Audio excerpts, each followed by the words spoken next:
Here we are on episode 62 of the Trash Talk Business Podcast, where we're talking about growing, scaling, and building your junk removal dream. As always, I am joined by my co-host, mobile, per usual, Casey Bubba Lawrence. Casey, what are we talking about today? Andy, today we have an awesome guest, an unusual guest because he is of the franchise area in junk removal. His name is Jack, and forgive me if I mispronounce your last name, but I'm just going to roll with it. Jack Tonnessen with College Hunks. So we're going to find out some questions that we have. We're going to get them answered. We're going to talk to him about his setup and how things are working in his world. I like it. You got the name spot on, so that's pretty rare. Good. So our very first episode of this podcast, we talked about why franchises are not the way to go. We both came from the franchise world. We're very pro owner operator, and still we're very open to hearing different things. We've had other people on this podcast that we didn't necessarily agree with, or not sure if we were going to agree with them. So yeah, we'll give her hell, and we're going to see what happens here today. So Jack, tell us a little bit about you, your background, how you got here today. Yeah, sure. And I will just say I am not a franchise owner. So though I do work in a franchise, I am not the owner of our location. So I can definitely kind of see both sides, the pros and cons of it. I got hired at our Germantown College Hunks location a couple weeks after they opened. So that was about 3 years ago. And started off sorting stuff in the warehouse. And then kind of just worked my way up slowly, and in between sports, high school, and a little bit of college. I worked my way up to the one of the managers here. So just kind of fell in love with junk removal. Obviously, we also have moving, but I'm more passionate about the junk removal side, I would say. So obviously that just leads you to learn more about what you're passionate about. So yeah.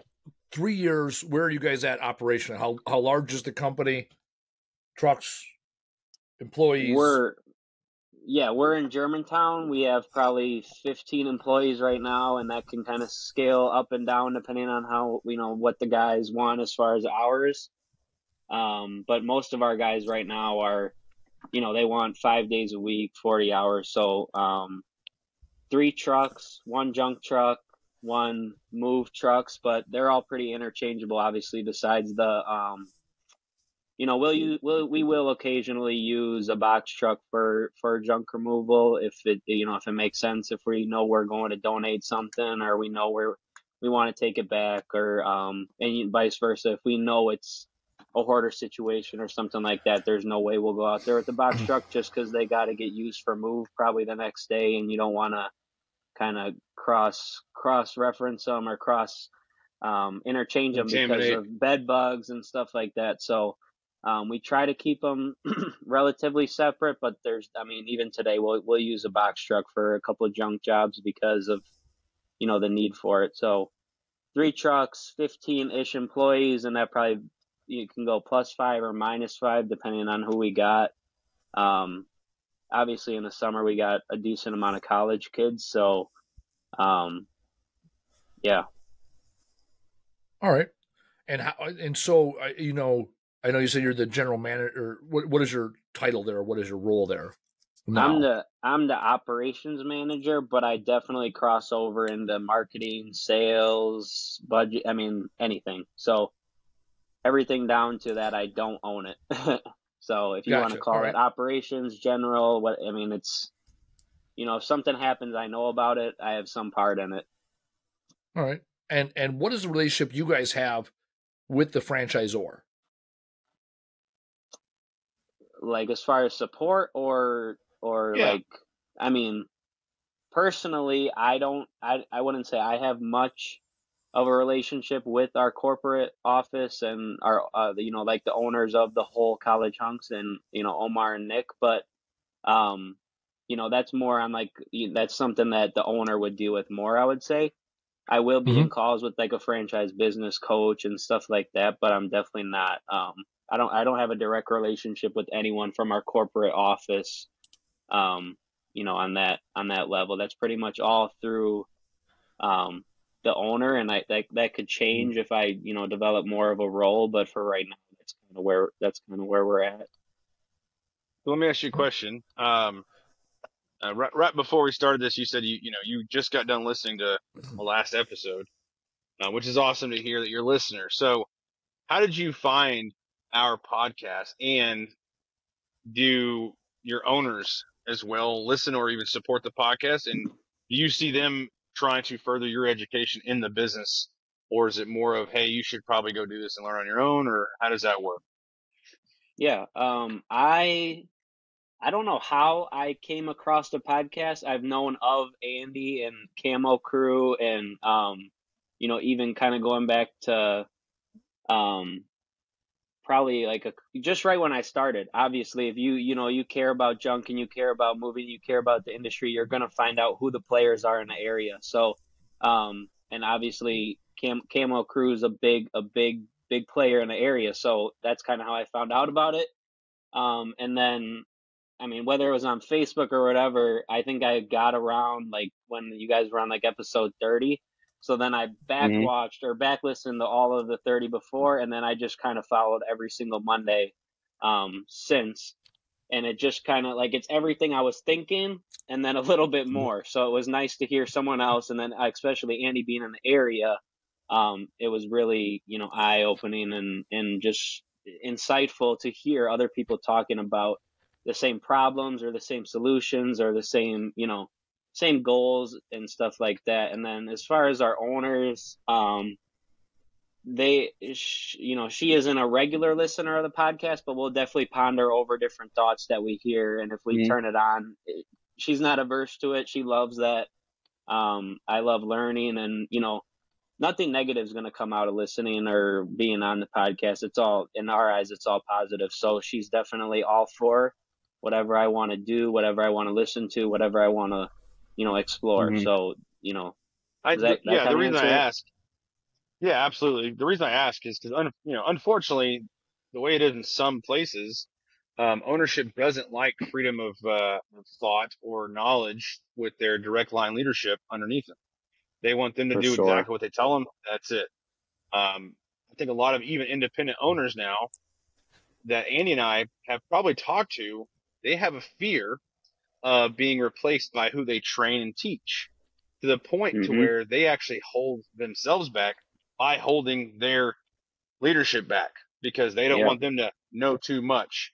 And what I've seen is, not only is that the wrong way to do things, but if you're not willing to invest in your team, they won't invest in you. And they're going to find the first immediate best way out of the situation the first time it comes up, right? Whether that's switching junk companies or starting their own, what have you. So I asked that just because I wasn't trying to have you throw them under the bus as much as I wanted to know, are they assertive when it comes to, hey, Jack, I'd like you to look into this. This could be very beneficial to us. Or is it more like, hey, do what you want. Corporate said to look into this kind of thing, that's all.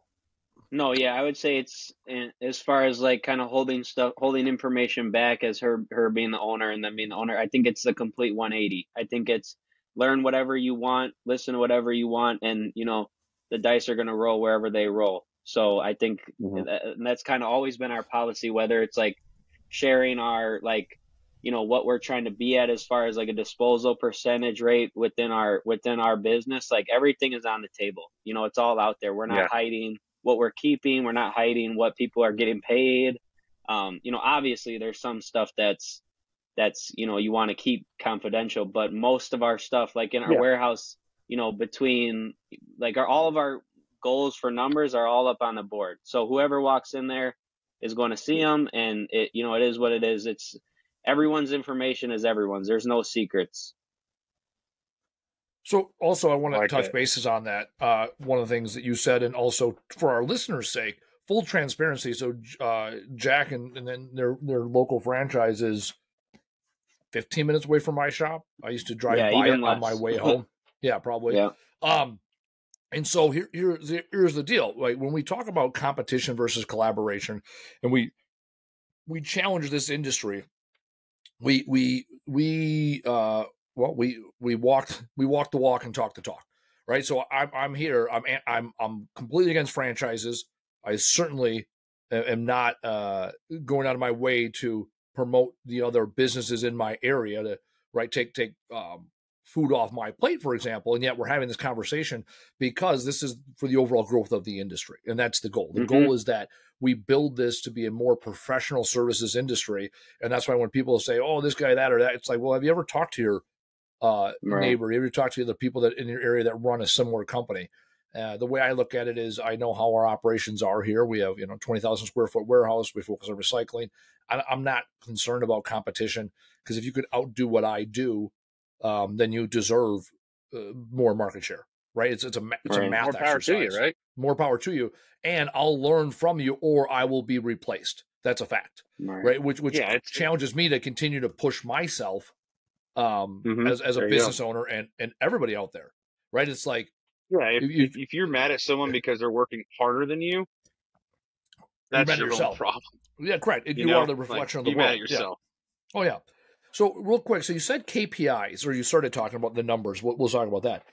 Does your franchisor,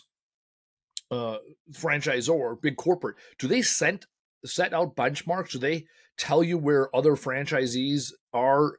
Do you guys have like a franchise ranking system where you can see the numbers from other franchises across the country? What does that transparency look like? I would say, it's not like through our internal, kind of, I don't know what you want to call it, our internal like software where we just like there's nothing I could click on and see what the Florida college hunks are all doing, but there is ways to see bits and pieces of it, and the franchise business coaches they're not going to just send you a spreadsheet of everyone's total revenue and total disposal because you don't even necessarily report your disposal. Like you can kind of get a great idea of what it is, but there's not necessarily something that's just public information.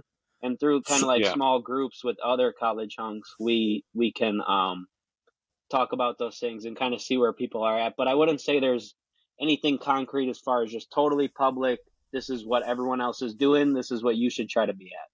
Because it's when you talked about your disposal.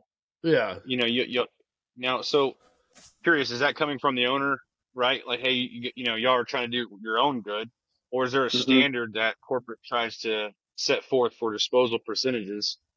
The reason I ask is because we had this similar, and they would tell us where disposal needed to be. Problem with that is it's not relevant. It doesn't relate to growth. Correct. It doesn't relate to year 3, 4, 5, and 6 when you're tripling and quadrupling standards and standard numbers.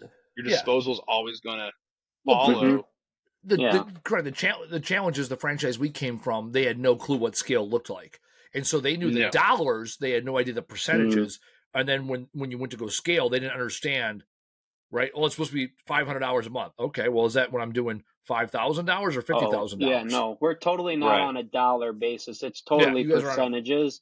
And I would say even there's no one at corporate, if they have half of a brain, they're not going to tell you that your disposal percentage should for sure be this percentage because disposal rates everywhere is different. So we might be paying XYZ for this disposal cost here at GFL, Waste Management, wherever, and someone in a whole different market could be paying something different. So there's definitely no dollar amount.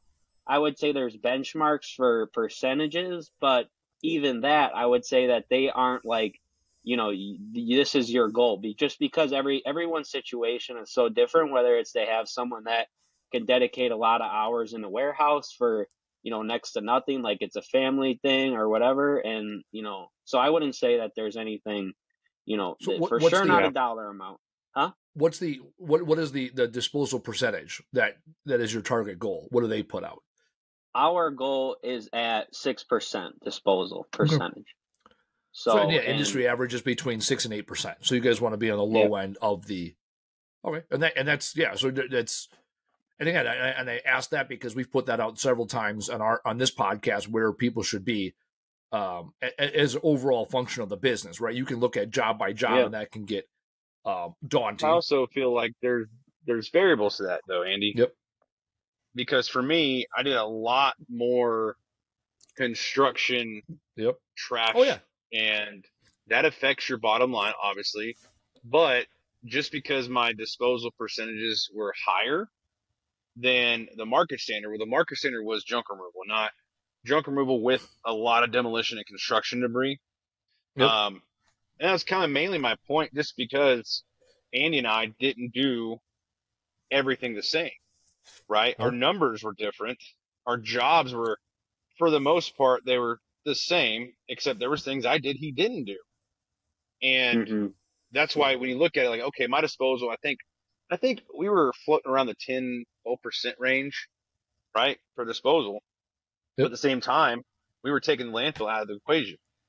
So at some point, it gives a little bit. On the other hand, where Andy was, or is, he wasn't doing any of the construction or demolition. And unfortunately, like I tell everybody, construction cleanup and demolition profit margins are nowhere near junk removals profit margins.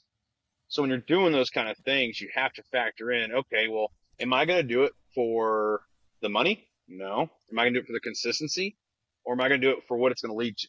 Right. Mm-hmm. Well, the other thing I've always looked at is my recycling number against my disposal number. My goal has always been to have a net zero. My goal is for every dollar I spend in landfill, there's a dollar in recycling available. And then you start looking at some relationships I have, like with mattresses, for example, where it's slightly within $50 ish, slightly more expensive to recycle mattresses than it is to dispose of them, because I got to truck them about 90 minutes away, and then I got to pay to load them and unload them. So when I do all the math, it's $50 to $100 more to recycle a box truck, 24-foot truck full of mattresses than it is to dispose of them. And I'll take that all day, because I'm spending money on guys, not on waste management, on top of the environmental responsibility piece. So even that, when I look at the amount we scrap, ferrous and non-ferrous, against loads to the landfill. Yeah, if I'm doing a lot of hoarding houses and or demo cleanup, I know my landfill rates are going to be higher that period of time, whether it's a month. I'm not looking at disposal any more than a month, right? Some guys I know, there's some guys I see on Facebook, they're like, oh yeah, it was this, it was this is how much I got paid for the load, this is how long it took, and this is how much the disposal was for this one job. And it's like, that's great. Maybe for your first 100 jobs, right? Get 1,000 jobs in a P&L, and then you're going to see how it shakes out. And then you can look at, some jobs are better than others. The fact is, like, when my guys go bang jobs in a box truck, they're putting 6-7 jobs in a truck before they come back here. I know there's certain zip codes in certain areas where I'm going to have a higher percentage of donatable goods. That's a fact. We all know there's some zip codes that are notorious for one type of waste or another. And so the challenge I'm giving to our listeners is, understand your numbers, understand your KPIs, and cost of disposal, cost of labor. Those are two of your largest controllable variable costs. The top three variable costs are labor, disposal, and fuel. And fuel, you can definitely make an impact by running more efficient. I'll tell you though, you're gonna save that efficiency in labor in a heartbeat. And also disposal, when you're running smart and efficient and sorting loads, or like Casey, he had a centralized system wherein no loads went direct to landfill. Everything came back to his yard to be handled, because that back there he had a skid steer and other assets to handle the material. Back here at our warehouse, I also built my business around that too. That's the other thing, right? Is Andy, his setup is it wouldn't work for me because I never built my business around his setup. His setup works perfectly for what he does and how he does it. Yeah. So it's really difficult to copy and paste different, business setups. But having said the recycling, I have a question. I've always wondered this with Got Junk and College Hunks, all these the big box franchises. Do y'all have setups? I mean, what are y'all setups? Do you have recycling implemented into it? Do you have back end processes? Because the reason I ask is, I got to the point I was making really good 6-figure back end revenue, right? And for me, it's like, am I the only one in my area doing that? Or is that something? Is that something that you've heard, or do y'all do that personally, or do other franchises in your network do that? So I would just kind of start off by saying, College Hunks from a corporate office standpoint is going to, advertise and encourage their franchisees to recycle and do that thing, do all those things. But it will come down to just, franchise by franchise. So, I can speak to what we do in Germantown, Wisconsin, but I couldn't, be confident and necessarily make an accurate statement on what other locations do. So what about at your site? What kind of tracking methodologies did you guys put in place as far as weights or cubic yardage of material that's diverted from the landfill? So we have 4 dumpsters now, and me and Andy kind of went down that road about one of his wood dumpster that I learned about through his YouTube. So we have a wood dumpster, which I don't think we necessarily get the weight of it, but we can pretty much estimate how much will go in there. And then we have a metal dumpster, which obviously gets weighed, a sheet iron dumpster. And then we have a trash dumpster, like MSW, stuff like that. And then a cardboard dumpster. So as far as tracking like the wood and cardboard, it's going to be pretty hard to track, but we can estimate it pretty well.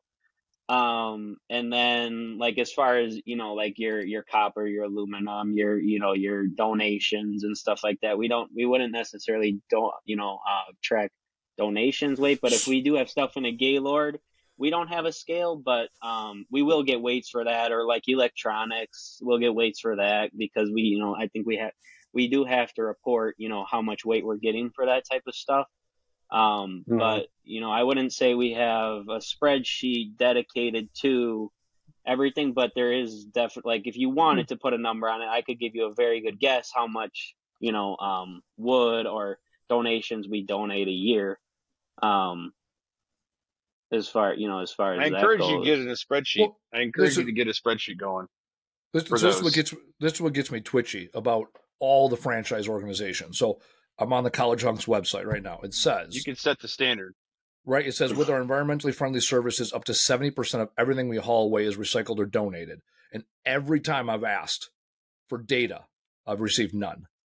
So that's what gets me twitchy. I could give you ours, but I couldn't speak for every other college. That would be disingenuous. Yeah. No. I know, but this is I'm not challenging you in your operation, because you're right. You did reach out to me and ask me how, right, and who to call it, right. And I will tell you that the dumpster company you're using, you easily can get a weight on those wood dumpsters. It's all part of the service, right? Yeah, you just ask for it. They weigh them, I have a pretty good guess too. Like it's not necessarily going to make lumber, a difference. Well, I think lumber volume is good. Correct. Yeah. What gets me twitchy is, and this is for all franchises, I should say, is they have this number. Oh, this is what we recycle. And then my argument is simple. Where's the data? And I know this because part of the franchise, our old franchisor, I had an independent study done at our location, and they used that number on their website to talk about all the other franchisees. And a lot of the franchisees don't follow through on their recycling. And I know that because I've watched, the big blue trucks and everybody else go up to the landfill, open up the ass end, pull forward, what comes off, lock up the back gate and leave. And I'm very critical in this industry, because the challenge is we hear it all the time from our customers. Oh, I know everyone says they recycle, but do you really actually recycle? And so I do tours of our facility and allow people to come into our facility. I talk about mattresses often because it's a sticking point. We're one of the few companies I know of that recycle mattresses and scrap metal, cardboard, glass, plastic, furniture. Like those are a lot that, there's built-in industry and infrastructure, tires, but then again, I see a lot. Items. Correct. It's also hard. Big. It's correct. It's difficult. It's scrapyard is easy. Getting rid of appliances is simple. I've been doing that for 14 years. And so my challenge to you in your location, and also one of my challenges of all franchisors, is they say things at a national level that they don't back up at a local level. And I knew that firsthand. When Casey and I were both involved in franchises, Casey and I were specifically told what we couldn't advertise in our local markets because not every location did it, right? So it's still one of these. This is, again, very anti-franchise because it sounds like you're doing the right things, and yet you're doing the right things because you went out of your way to find that information, and you text us here on this podcast, right? You have and you keep mentioning this franchise business coach, like, I have questions on that. No, Casey, our go ahead. Franchise business coach has no clue. Our franchise business coach has no clue where to get rid of shit in Milwaukee, Wisconsin. But so he can't provide other support that I would say that some people can. Yeah. So I think that it is a fine line, and that's important. I think it's important because first off, the franchise coach, is it provided by the franchisor or your actual franchise owner? It's provided by our franchisor, so it's not like a third party. It's he works for College Hunks, So hold on, how many College Hunks are in southeastern Wisconsin? So there's Germantown, Milwaukee, Oak Creek, Kenosha, and then we also just did Appleton and Green Bay this year. So so there's 6 franchises in Wisconsin, and there's nobody at College Hunks that has the answer to how do I dispose of this in the most responsible way. In my area. As far as what? Wood? No. Well, no, just in general. So what Andy's trying to say is, so you have a business. That's my argument. I would say you have a business coach, but go ahead. I'll go ahead. I would say, like, as far as a wood thing like that, I think that's almost kind of intricate, but I would say that we do have, like, examples of, say, like a national account with the electronic recycler that they could provide support on. So I think there is, obviously you can sit here all day and say they could be doing more, they could be doing this, there's not this, but I will say that there is benefits that, you can roll out of bed and there's a national account waiting there for you to use it for items like tires or electronics. So it's rare. And that's what I kind of figured. The franchise we came back from. Yeah, the franchise we came from, our national accounts were always like truck dealerships. Like, hey, you want to buy a Chevy? Come all the way to Pennsylvania and buy the Chevy, and they'll give you a free fuel tank or some shit. Yeah. And you're like, that doesn't help me. Like, how about an account with a disposal? Or how about a huge discount on a landfill or something? Right. But my question, mainly for the business coach thing, is I find it very interesting because a lot of big corporations do this. They have coaching internal that are hired strictly just for that company. My only problem is there's a bias there, right? So Andy and I met JRA's business coach, right? Yeah. When we were in Raleigh. Problem is he is only JRA's business coach because he came from the Got Junk world. They hired him on, and now he only coaches for JRA. The problem with that is if I go up to him, how can I rely on them to tell me a straight answer that does not reflect not necessarily negatively, but not in a positive way? Because, for instance, for me, I always go back to this because it was one of my proudest moments. I set up a huge possible account with Amazon, and it really could have taken flight for the entire franchise. The problem was they didn't know how, first off, they didn't know how to deal with it. They had no idea how to look at it and how to make it work. I did, but they wouldn't let me do it. Second of all they wanted from me was me to turn over everything to them. Well, when that happened with another franchise with a different setup, they actually ruined the entire deal. And that franchisee was the only one that got hurt because he had a relationship with them and it went to shit. So when you have a business coach, here's how I look at it. I have clients all over the country right now. I have 2 in Texas. I have 1 in Florida, Missouri, 2 in Missouri, 1 in New Mexico who actually just moved to Texas. So that makes it 3 in Texas. Then I got 1 in California. The best thing I like about it is I got 1 on each coast pretty much. And the first thing I always tell them is, do you know within your 30-mile radius, your disposal points, right? Because I don't. And I tell them, I don't know the disposal points. I could obviously sit down and I could research all of it.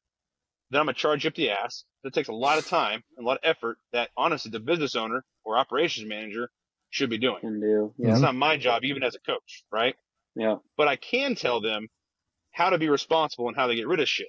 I can't tell them the wares and the exact prices, no. But I could be saying, hey, look, I noticed that we throw away a lot of fucking mattresses. But there is a way to not do that. I encourage you to figure that out in your area. Right? Right. And the reason that's important It's because if I had a question, I'd go to Andy. He lives in Wisconsin. He doesn't know shit about Dallas Fort Worth, but we could actually have a conversation and come up with a solution. And then it's my job to go figure out how to execute that solution. That makes sense. And correct. That's the difference. I've talked about this in the past. Casey and I both are in this world. There's a difference between a coach, which is what Casey does, coaching, which is more on behaviors, and consulting, which is more on solving problems. So to that point, I've done projects all over the country, and I get phone calls all the time like, hey, I have this product type in this area. What's the best research? And it's not difficult at all. And that's always my challenge with franchisors is you have it on the website that says you recycle up to 70%, and yet that information isn't being researched and understood and disseminated. And that's where I'll challenge College Hunks on the national level with 200 plus locations, right? Okay, so you have a national account with e-waste recycler. You might have, some better rates with the landfills. What else are you doing to empower the local level operators to keep material out of the landfill? And that's my challenge. And that's where I struggle to see a lot of value in the franchisors beyond the top line revenue. I see a lot of a lot of franchisors where they'll drive revenue, right? It's a marketing play. And then on the back end, there's this lack of processes, procedures, whatever it might be. And again, that's coming from 3 years of doing it, or 4 years, 4 years of doing it with a particular franchise, and then also understanding researching. And you're not the first guy I've talked to from College Hunks, and you're not the first person I've talked to in our area that runs junk removal, right? And that's again, the Chuck and the trucks don't have the marketing that you guys have, no doubt. And you guys, what do you guys use for your operation software? Is it internal or is it third party? It's 100% internal. So it's literally called Hunkware. So it's a part of Hunkware. Hunkware. Yeah. So it's I all figured, internal. I figured as much. 800 has theirs. I don't know what Junk King has offhand. And I also know that the franchise we came from, they didn't have an internal software. So there was no way.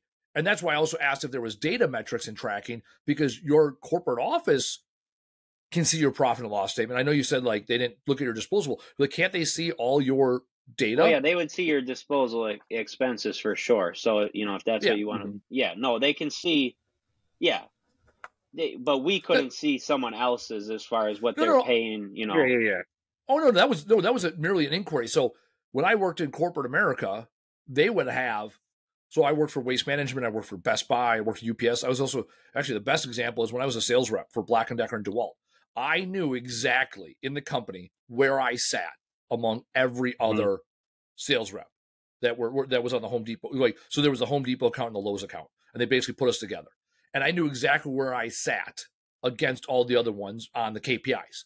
And again, that's corporate America versus franchise. And so I was more interested to see if they had a franchise ranking system. I do know there are franchises. Well, yeah, a lot of franchisees have a franchise ranking system. Yeah, there's definitely a ranking system, but as far as, what we always say is, revenue is vanity. So the person making the, has the most revenue is not making the most money. So not necessarily correct.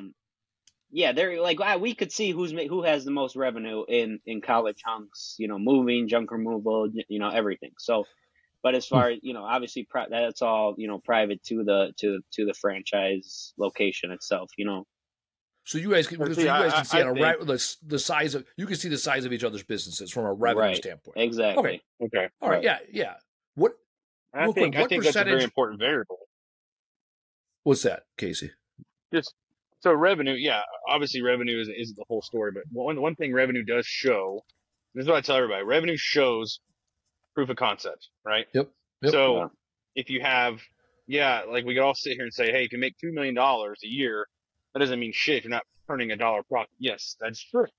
On the flip side, if you're making $2 million a year, I would like to know how, because then I can say, okay, if you're getting that much business, now I know I do things the right way. How can I do it better than you in order to flip a profit out of that $2 And then million? you can scale back your expenses once you have the revenue. But if you don't get to the revenue, then there is no chance to scale back a huge profit margin. Yeah, But and it's for just me, a balance. I wish It's there just was a a time I balance. could call. I just wish I could call our old franchise when we were in it, and I could be like, "Hey, let me ask you a question. These are my numbers. This is where I'm at. How can I shave some from here, gain some from here?" And they couldn't do it. They couldn't really look at things and say, "This is how." Yeah. And that's just wrong in my opinion. Franchises, like you say, everything's internal. That's perfect.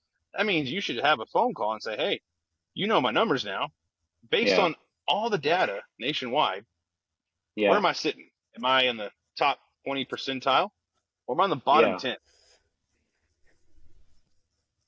So Yeah. also you mentioned, I keep not forgetting, but you mentioned junk removal moving. What percentage of your business is moving versus junk removal?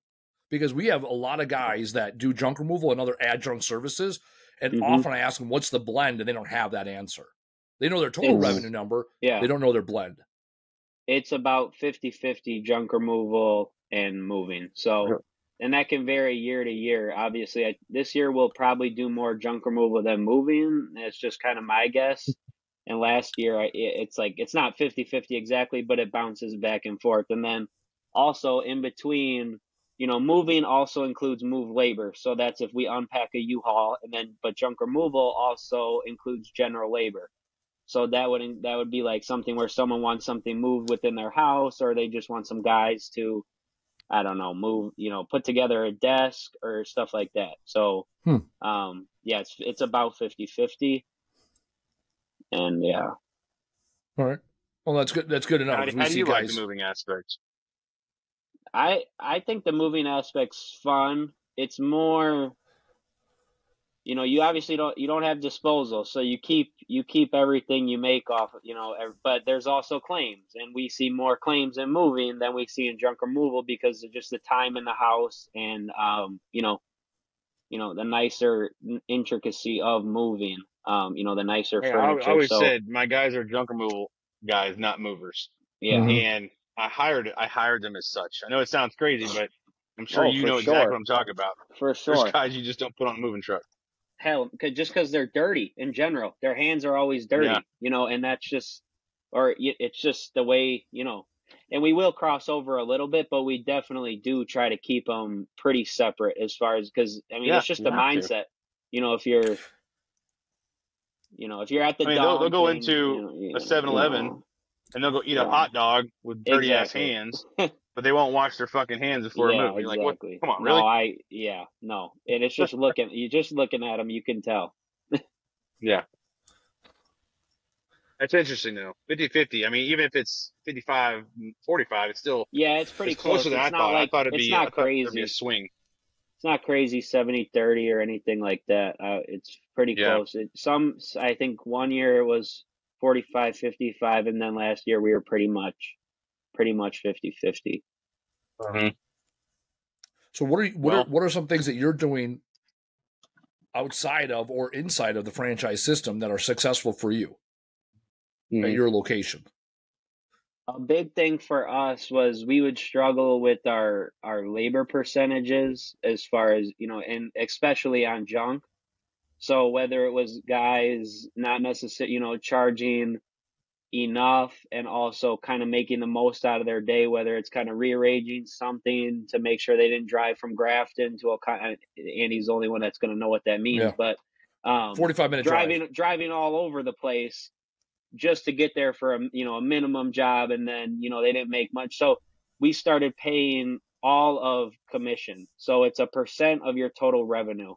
And that's proved very successful because now the guys want to charge the right price. They don't want to give any customers a discount. They want to charge what it's worth, and they want to get done fast because the faster they get done, the more they'll make per hour because they'll be there less, but, still have high revenue. So instead of paying per hour, we kind of rolled out, there's a set % for what we're trying to pay for labor on the junk side. And then we'll just pay them, the captain and the wingman and possibly a third guy.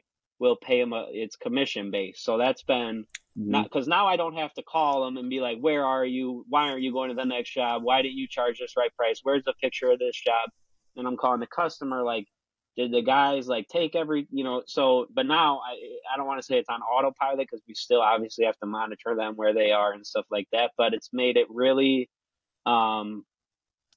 it's a lot more easy. It's easier Smoother. to kind of go through. Yeah, it's a lot smoother. And then also on the move side, we went to billable hours. So now the guys get paid when the work starts on the tablet to when it ends, plus 1 hour of travel, unless it's obviously to like, locally to, 2 hours away. Then they'll obviously get paid for the drive back. But what we would find is people want to stop here, go, talk on the phone for 20 minutes to their girlfriend or XYZ. So then we ended up paying when the labor percent would come in at the end of the month, it would be crazy because we were paying them for so much time that they weren't working, and they weren't making money for, the company.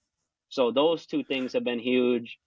And then, obviously you can just refine disposal until you die. Like you can just keep finding new ways to save here, donate more, make a new relationship with the person that needs this. So, that type of stuff too. And you get push. So is it two questions here? So is it a straight commission or is it a base? There's obviously a base. There's obviously a base because you have to pay them, minimum wage or whatever. But what we've seen with the commission is they've been going crazy. Like they're making way more than they would because they realize, if we charge the customers the right price, we don't jack around at Culver's and stuff like that, they'll make way more than enough. So yeah, I mean, I think in the legal terms and the HR aspect, it might be something plus something, but it's the way we kind of explained it to the guys was a commission and they bought in. And now it's like, it's night and day. They're not sitting at the warehouse 10 minutes before they get out like, oh, I got to go to the bathroom. Now it's like, I want to get out so I can get back because I got to go work another job at 5, So the same thing when they get back. They want to get out of there. They want to get all their stuff done. And the processes still have to be met. And we have to be strict about the processes. Like everything needs to be unloaded from the truck because then it'll be someone else's problem in the next day. And then that'll be tied into their hourly pay because they have to spend time getting it out of the truck when it's not necessarily their stuff. So that's been, you got to stick to the processes hardcore. Otherwise, they'll get, then it becomes other people's problem. And they're like, well, why do I have to unload this guy's stuff? And then, did you see any pushback? Do you see any pushback where, what if one guy has a really stacked schedule that's well routed, and another guy's got a shit schedule routing wise? The way I tell them is you got to get through the shit days to get to the great one. If you work enough, you'll get a day where it's great, and you'll get a day where it's bad. It's just going to happen. A little bit of pushback, but the guys that we want around and that we keep around and don't get rid of, just take it on the chin. If there's a bad day, they say, well, I'm going to make the best out of it. Maybe we'll get a big tip. Maybe we'll get a good day next week. I'm going to get through the bad day because Jack's going to put me on the schedule for next week for the good day if I don't complain. But, of course, there's always one guy who's complaining, oh, you sent me all the way out here for a minimum job. It's like, I don't know. They said they had half truck. I don't know what to tell you. I think it's you get that anywhere. Yeah, we would just rotate our... Yeah, and I would try to rotate our truck leads mainly with their crews because, you don't want to wear the guys out. And like right now, as we're talking, it's 101 degrees right here. So obviously here it's very important on if you could somehow keep jobs at an even keel with the guys, you're going to keep them longer. I mean, if you have hard labor one day outside all day, well, tomorrow I'd like to have that crew doing house-based jobs. Of course. Yeah, so it's interesting. I like it. I think the commission thing, I never looked at it that way, I'll be honest. I've heard and I've seen commission-based pay off of jobs, but not as like, hey, base plus this, base plus that. And plus, I think it only works well if you can control your schedule. And that's the other thing is I've seen a lot of times where you have one crew that's lighter than the other. And you either have a motivated driver who's like, look, hey, the quicker I'm done, the quicker I go home.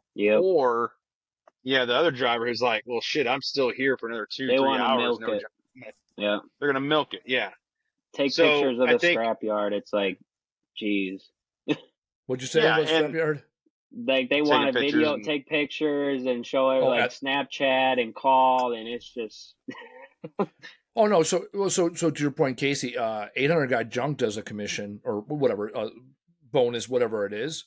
And my biggest concern with always of that is what shortcuts are you taking? Right? Because I don't want yeah, guys and full transparency, I don't disagree with your model there, Jack. I can see a challenge with scale. So you get, like with us, we're running 6 trucks a day. I can see pushback. What's like, well, this guy's truck, this guy's schedule is later than this guy's, and also because we do demo and again, personnel alone. yeah. Well, because I have some guys demo would time, be you're just tricky like, for sure. golly. correct. Yeah. That's a challenge too. I don't want a guy rushing through a job and fucking Nope. it up. Right. So like there's Yeah. so again, and I'm not saying this is not a Monday morning quarterback. I'd say, oh, that's interesting. Because we take care of our guys, and I know which guys bring in the most jobs, or not bring in, but can bang the most jobs in a day, right? And I know how to set. When we had a truck today where we were going to run, and we had a 3-man team. Guy called in. I'm like, well, I know these 2 guys can fucking bang it out. Yeah, and they were calling it in. Oh no, they didn't even give a shit. They're just like, whatever. Yeah, exactly. I was like, I'll give you somebody else because I was going to cannibalize another team. And so the 2 teams one team that had 8 jobs today, 9 jobs, they're coming back here midday because they're so ahead of schedule. Yeah, because it's the right 2 guys, yeah. right? Because they just want to bang. No, they always want to bang. And I got other guys that are like, I got a gap, I'm gonna chill. Yeah, we had a couple guys. They were all stars, and at first it didn't seem like it. At first, I had to double check the jobs.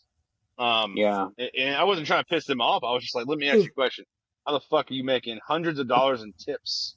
Yeah, And no one else is. And I would double check thing. them, and come to find out they were legit 100%.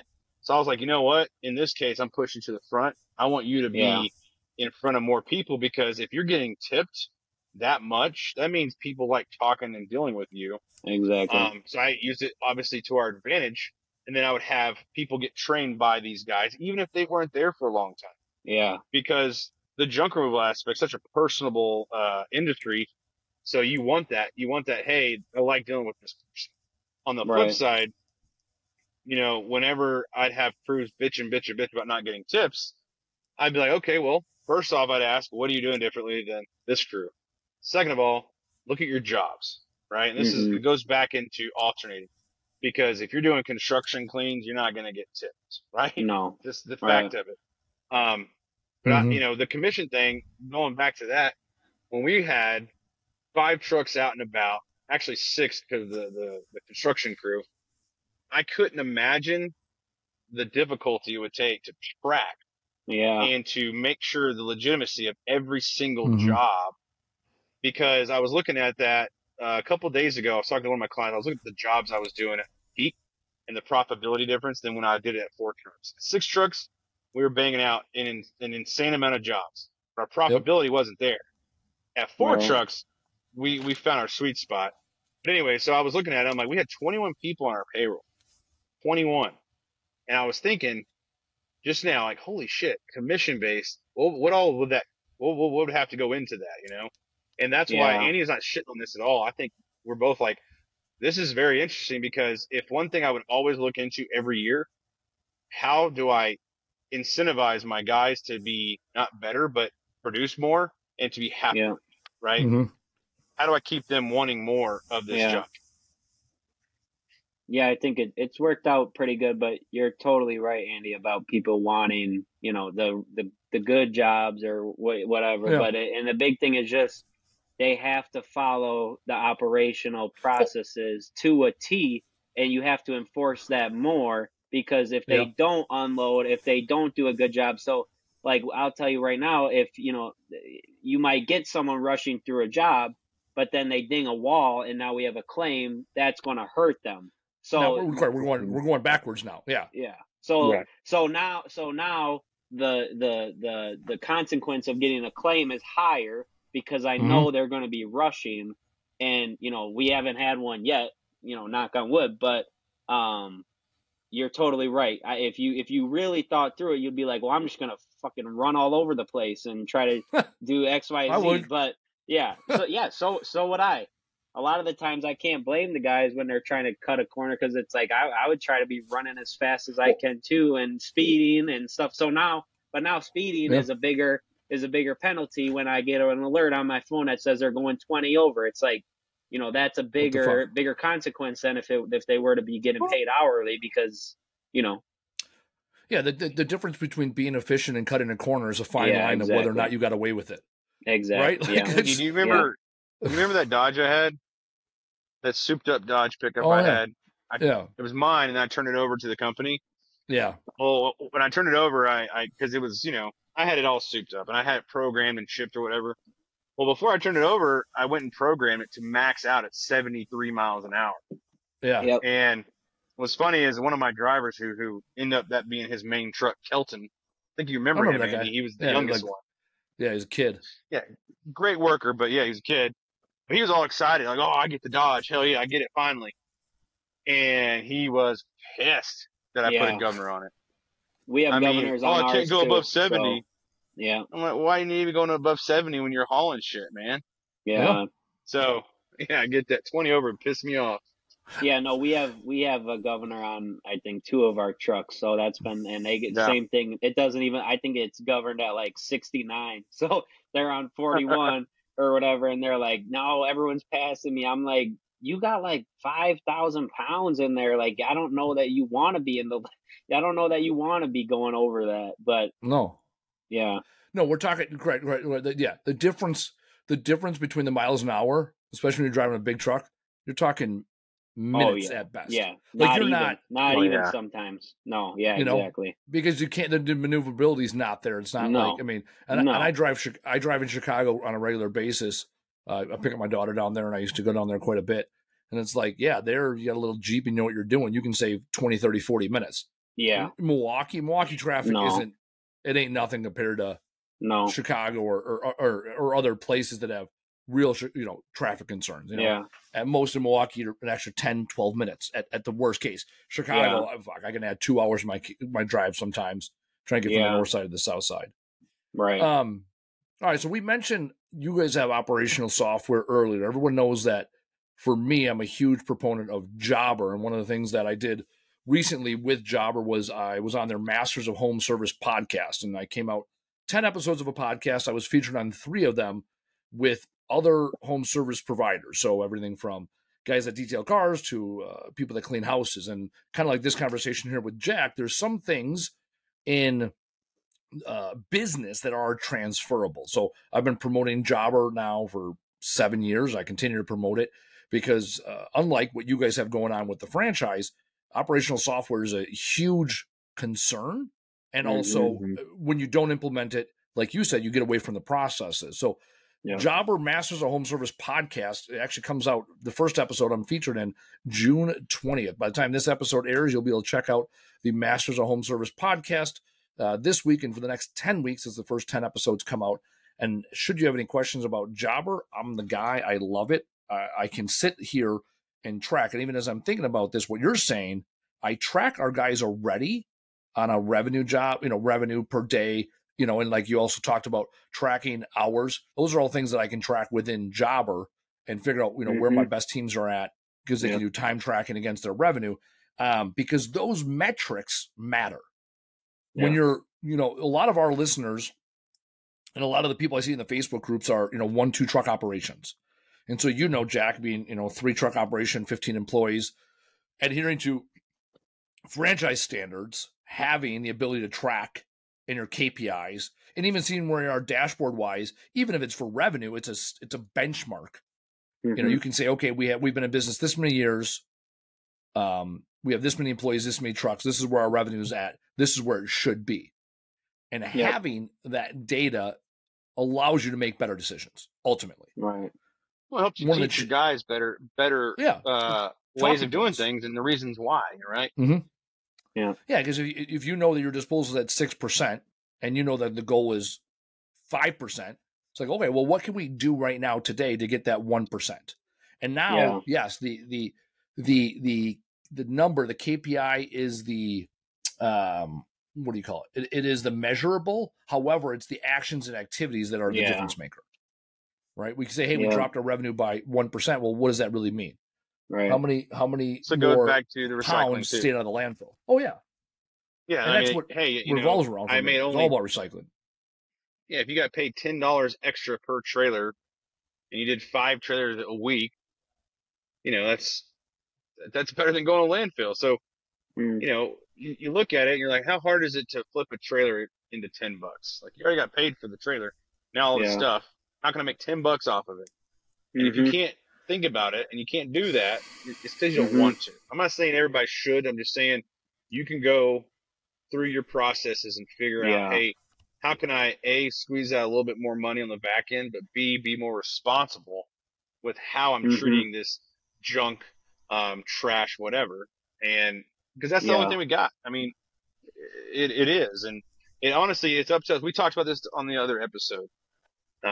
It really starts with us, right? When it comes to recycling, because we're in front of the consumer and we can influence them because they've obviously made that trust call. Hey, I trust you to come and do this for me. Come into my house and take away my junk. So why not leave either a little card that, hey, quick fact, right? Quick fact about mattresses or quick fact about whatever. And now you are standing behind it saying, hey, Camo Crew donates or recycles 100% mattresses. Quick fact about mattresses, they're this many square feet and they take 167 years to break down, blah, blah, blah. Now they're going to be like, holy shit, that's awesome. So, it's just the little things that add up over time.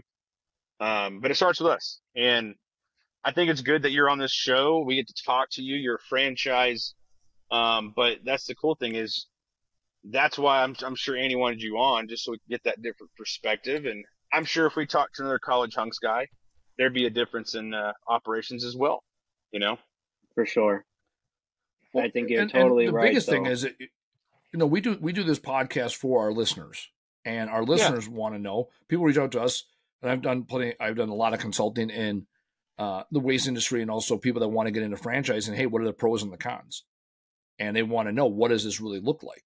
And I've seen some, there's some franchises that are more valuable than others. The one that we came from, there's a reason why we both left. Casey sold and got out and had a good exit because he found someone that already was committed to the brand, and he was able to sell his territory. I got out and ran because there was a huge discrepancy between what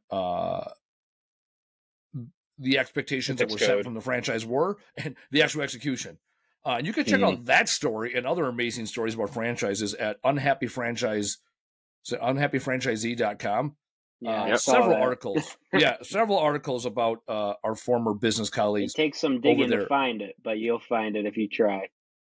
Oh no! If you type it in now, correct. You're saying the unhappy franchisee part of the J-Dog stuff. I read it the other day. Nice thing for me is a lot of people would ask me for the last 3 years, hey, why did you leave? And depending on who they are, I either have the conversation or not. And now I still get people hit up. I know 2 more franchisees that are closing that have hit me up in the last month. So that's the problem. We're putting people, veterans in particular, in a position to fail. And then when they fail, we blame the franchisee. And that's a challenge. And I also see, obviously, there's a certain attrition rate. 5% is the national average of franchise failures, which sounds right. There's shit that happens. Some people are meant to be franchise. Yeah, not 50+%. So unhappyfranchisee.com if you want to learn all about why J-Dog continues to fail veterans and others. And there's an unpaid plug for whoever the guys that run the Unhappy Franchisee blog. It was interesting reading stuff that I knew was true that other people said about franchisees. First time in public, yeah, it's like, oh yeah, that was accurate. That did happen. That is, and when you read it all at once, you're like, wow, that was fucked up 4 years of my life. Wasn't it great? Hashtag high school reunion. And then you move on with your life. And which I've done and gone independent, and I'll still beat the drum for independent franchisees. Now we have big sponsors like Yeti and NFL and Meat Church. I mean, we've moved on. God. No big deal. Are we sponsoring Yeti today? So whatever hat Casey wears, I give a shout out to Casey. When did the NFL sponsor us? I don't know. I got to talk to Jerry again. Jerry Jones, that is. The other Oh, Jerry. my God. Actually, speaking of, I saw the stat today. What does the stat 10,000 days mean to you as a Cowboys fan? We have not won a championship game. In 10,000 days. That's yeah, how 10,000 games. 10,000 days. 10,000 days. That's how many days it's been since you were last relevant. You had you had the collapse against the Niners. Still the most valuable sports franchise in the world. No big deal. Well, in the world, Andy. I don't know about that. Like in the world. Where'd you get that data from? How is it not from anywhere on the line? Oh, now you can Google that. I would think it'd be one of those Premier Soccer League teams. No, we beat Manchester United, I think, by either 1 billion or something like that. But we're number one. We're like 7 or 8 billion. See, this is what I like that we shit. Like you and Jerry are fucking. I'm boys. never not going to be a Cowboys fan. But what is this we shit? Also, we've hit the 1 hour mark in the podcast, which means everything goes to shit. We either talk football or politics. If I start with football, we're not talking politics today. I'm not going to shit on Biden like I always do. It's a given fact. Yeah, we don't need to go there. That's something we avoid. Are you a Packers fan at least, Jack? You got something going for you with that green shirt? Yeah, a little bit, but it's just more a college hunk shirt than Packers. But I know that. Yeah, we're not branding that. A little bit of a Packers fan, but how are you a little Packers fan? There you go. How are you a little Packers fan? How can you be a little Packer fan? Just not a big football guy in general. What's your sport? What's the sport you want? Is there one or not? No sports. I grew up golfing and played Division II golf my freshman year, so golf is a big one for me. Who's your golfer? I saw. What was the U.S. Open? Wasn't that last weekend? Yeah. No, it was just yesterday. But yeah. Yeah, yesterday. Yeah, this last yesterday. A couple days ago. Yeah. Who won it? I saw Wyndham Clark. Yeah, McElroy was close, but he was 3. Yeah, I saw that Thursday afternoon when I was at a networking event. That's as close as I got to watching golf this weekend. Casey, real quick, this is for all our listeners. Okay, the Dallas Cowboys are worth $8 billion right now. They were purchased 33 years ago for $150 million.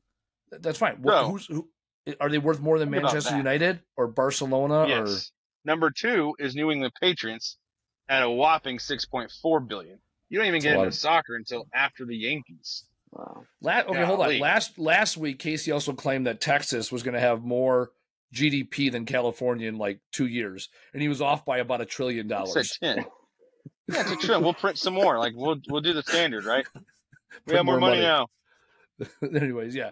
So I questioned Casey's fact checking, especially when it comes to Texas. Are you wearing a Texas? Is that a Texas shirt? A straight like Longhorns? There it is. Hook 'em horns. What's up? All right, I could care less about college football or college sports, so I'm a Notre Dame guy. I love the shirt. Everyone, that's a good shirt. All right, what did we not cover? Anything we didn't cover? Move on with our lives. Jack, any questions, concerns? Yeah. No, I mean, great. This flew by. All right, let's circle back around then. We'll start with you, Jack. We'll start with you, Casey. We'll start with you. Show Jack how it's done. I mean, he's listened to all 57, 58 episodes that have come out. Yeah. Casey, what top takeaway from today? Even if you're trapped inside a franchise like our boy Jack here, you can still be successful and happy. And plus, the cool thing is you can also implement actual valuable processes and standards into your franchise or business that not only does the best you can do for the environment, but it helps your bottom line.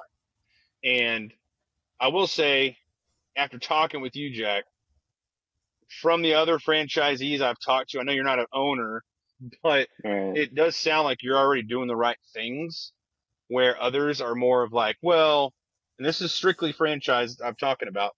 They're very based on, well, this is kind of what they tell us to do, so we do it this way. Yeah. Mm-hmm. And the reason I say that is because I would get jobs all the time from Big Blue because they wouldn't do those jobs. And they would actually call me and say, hey, here's a job. Oh, we don't do this kind of recycling because we just don't do it. Yeah. So I like the fact that you're implementing this stuff into your franchise, and I think it's worth talking about. So I think it's cool. I appreciate you coming on. For sure. All right, Jack. Top takeaway from today.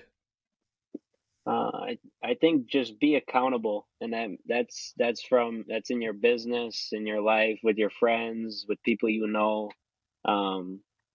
I mean, whether it's me going back to college hunks and saying like, let's really be accountable for what we're saying, or whether it's, in the workplace with people being late or people not following the processes, is if you're accountable, if you're an accountable person, people will kind of follow suit, and good things happen when you're accountable. Yeah, and I'll give you that piece of free advice: accountability and consistency. People want predictability in this world, and when you're accountable to yourself and your team, and you're consistent, people will they'll trust you, right? They want people. That's what people want more than guy that comes in and puts out fires. My top takeaway is lean in on doing things you might not like to do or want to do, right? So when Jack reached out to me, I shot it over to Casey. I was like, hey, what are your thoughts here, right? And Casey's like, well, here's somebody that's we talk about bringing people on, and it'd be interesting to hear a more positive spin on franchises. And so we booked them. I think we were supposed to do this like 2 weeks ago. Right? Did this one? I can't remember if this one got pushed or not. Anyways, we're here now. We had a chance to do it. And in life and in business, there's things that you're going to have an initial bias towards or against. And my argument to everybody is lean in, because you don't know what's going to happen. If you anticipate things not going well or right or wrong, and you lean in with, and you commit to it, and ends up going the way you thought, well, now you check that box and you're not thinking, guessing, assuming, right? You have the data to back it. And there's also plenty of things in life that you'll lean into that you think might go great, and they turn to shit, right? And now you have the data. So lean in life and in business to things that are going to challenge you and challenge your values, beliefs, and principles. So that's all I got. Good episode, Jack. Thank you for coming on. Thanks for being honest and transparent, and just keep it up, and also being inquisitive about how to make this industry better. And I'd be interested to hear if you go back to college hunks and challenge them as a franchise, as an industry wide, to say, hey, what do we need to do to uphold the standards that we set, or what are we doing? Right. Because ultimately that'll make our industry better. I'm not going to sit around and wait for government regulation to start doing the right thing. So for Casey and Jack, absolutely. No, appreciate Jack. So for Casey and Jack and all the people out there in the junk removal world, I'm Andy Weins. This has been another amazing episode. We'll see you next week.